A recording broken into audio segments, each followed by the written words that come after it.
స్తోత్రము కలుగునుగాక. ఇంత గొప్ప కార్యం జరగటానికి కారణం ఏందో తెలుసా? హామానిచ్చినటువంటి సాక్ష్యం. రాజుతో ఏమన్నాడు?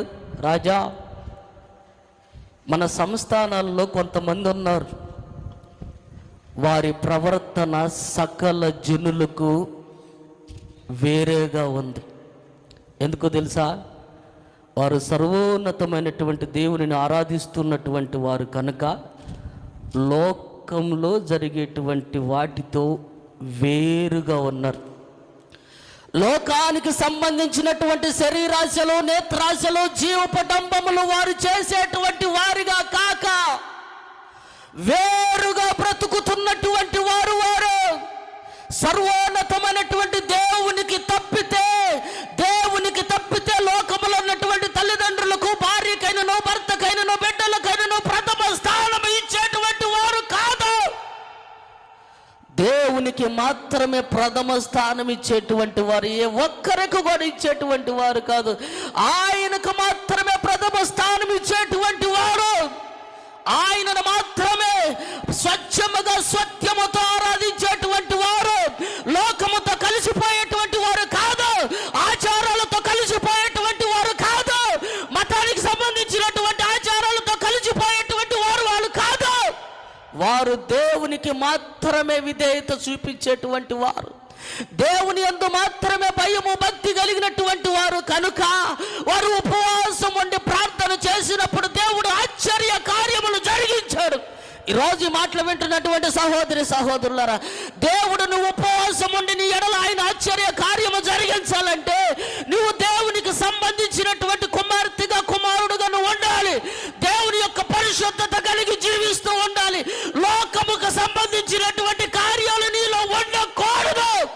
అప్పుడు మాత్రమే కలలో కూడా ఊహించనటువంటి కార్యాలను రుచి చూస్తావు.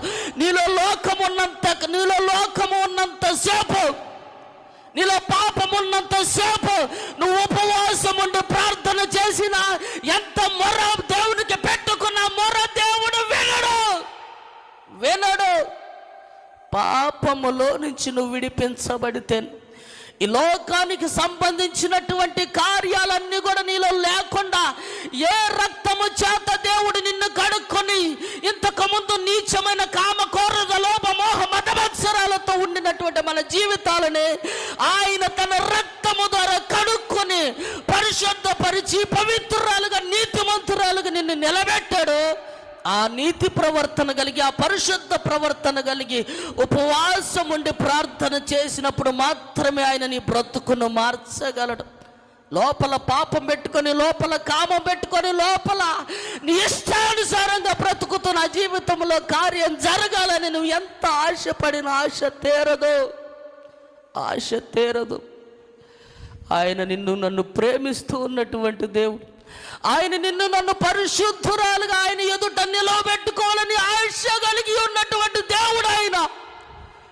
ఒకవేళ నీ ఆశ తీరిస్తే పరిశుద్ధత పొందుకోవేమని, పరిశుద్ధత ముందు నువ్వు కలిగి ఉండాలని దేవుడు నీ పట్ల ఆశ్చర్య కార్యం కొంచెం లేట్ చేస్తూ ఉన్నాడు. సహోదరే, నువ్వు పడుతున్నటువంటి వేదన, ఎందుకు నా కడుపులో కాయగాయట్లేదా నువ్వు పడుతున్నటువంటి బాధ, ఎందుకు నా జీవితం మారట్లేదని నువ్వు పడుతున్నటువంటి బాధ, ఎందుకు నా అప్పులు తీరిపోవట్లేదని నువ్వు పడుతున్నటువంటి బాధ, ఎందుకు నా కుటుంబంలో ఇంకా కన్నీరు అని నువ్వు పడుతున్నటువంటి బాధ ఆయన చూస్తూనే ఉన్నాడు. కానీ నువ్వు పరిశుద్ధత కలిగి ఆ ప్రభువుకి కుమార్తెగా, కుమారుడుగా ఉండి ప్రార్థన చేయాలని ఆయన ఆశపడుతూ ఉన్నాడు. ఈ ఉపవాస ప్రార్థనలో పరిశుద్ధత ప్రాముఖ్యమైనది. ఉపవాస ప్రార్థనను పరిశుద్ధత కలిగి ప్రార్థన చేస్తే నువ్వు ఊహకు మించినటువంటి కార్యాలను ఆయన చేసేటువంటి దేవుడు అయి ఉన్నాడు. కొండ మీద కోతి కాదు కదా, దాని అమ్మమ్మలు అడిగినా తీసుకొస్తాడు ఆయన.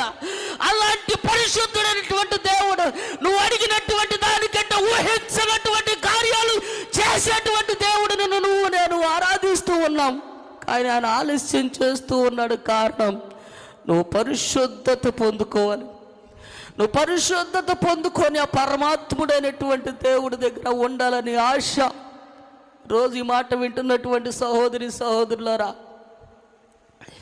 ఈ ఉపవాస ప్రార్థనలు అన్ని సంఘాలలో జరగవు.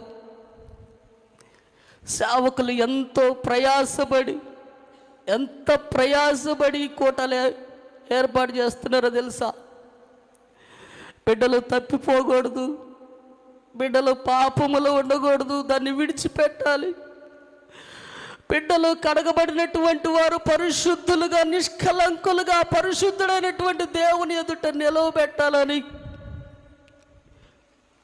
సేవకుడు పడుతున్నటువంటి తపన మీకు తెలియదు. కానీ సొంత భార్యకి, అమ్మగారికి భయంకరమైనటువంటి ఆరోగ్య పరిస్థితి అయినా లెక్క చేయడు, పట్టించుకోడు. ప్రార్థన బిడ్డలు ఏమైపోతారో, నా బిడ్డలు ఏమైపోతారో. ఎక్కువసేనైనా కొంచెం పాపం ఉంటే ఒకవేళ తప్పిపోతారేమో, విడిచిపెట్టబడతారేమో. కన్న కొడుకు దీనాత్మ కన్నా కూడా ఎక్కువగా మీ గురించి, మన గురించి ఆలోచిస్తున్నటువంటి దైవ సేవకుడు. నా ఆరోగ్యం పోయినా పర్వాలేదు, నా ఆరోగ్యం నేనేమైపోయినా పర్వాలేదు, నా బిడ్డలు నా ప్రభు యందు నిలబడాలి, నా బిడ్డలు నా ప్రభు యందు నిలబడాలి, ఒక్కరు కూడా తప్పిపోకూడదు, విడిచిపెట్టకూడదని దైవ సేవకుడు ఎంత ప్రయాసపడుతున్నాడంటే మన కోసం. ఒకవేళ నీలో పాపం కనుక ఉన్నట్లయితే ప్రయాస అంతా వ్యర్థమైపోయింది సహోదరి. ఒకవేళ నీకు లోకానికి సంబంధించినటువంటి ఆలోచన కనుక ఉన్నట్లయితే ఆ ప్రయాస అంతా వ్యర్థమైపోయింది సహోదరి.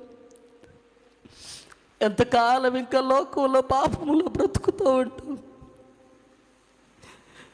ఆయన ఎంతో కడుపులు మార్చుకొని, అనారోగ్యాన్ని కూడా చంపుకొని ఆయన ఎదుట నిన్ను నిష్కలంకురాలుగా, నీతిమంతురాలుగా నిలవబెట్టాలని, నేనేమైపోయినా పర్వాలేదని ప్రయాసపడుతున్నటువంటి సేవకుడు.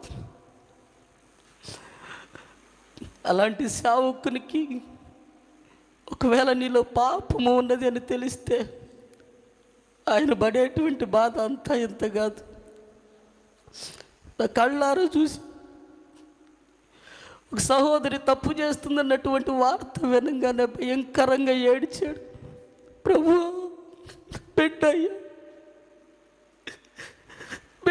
తప్పిపోతుంది నాయన, తప్పిపోతుందయ్యా బిడ్డ, ప్రభు నువ్వే మార్చు నాయనని భయంకరంగా ఏడుస్తాడు. కొడుకు తప్పిపోయినా కానీ అంత ఇదిగా ఏడవలా, అంత భయంకరంగా ఏడుస్తాడు. నువ్వు నేను తప్పిపోతే సేవకుడు. అలాంటి సేవకుడికి కన్నమ్మటి కన్నీరు తెప్పించావంటే సహోదరే జాగ్రత్త, తప్పించుకోలేవు. నీవు నేను పరిశుద్ధత కలిగి ఉపవాసం ఉండి ప్రార్థన చేసినప్పుడు ఆయన నా ఊహకు మించినటువంటి ఆశ్చర్య కార్యాలు జరిగించేటువంటి దేవుడు అయి ఉన్నాడు. ఈ చిన్న వాక్యము దేవుడు తన వినుకుల్లో దీవించి ఆశీర్వదించునుగాక. అందరికీ వందనాలు.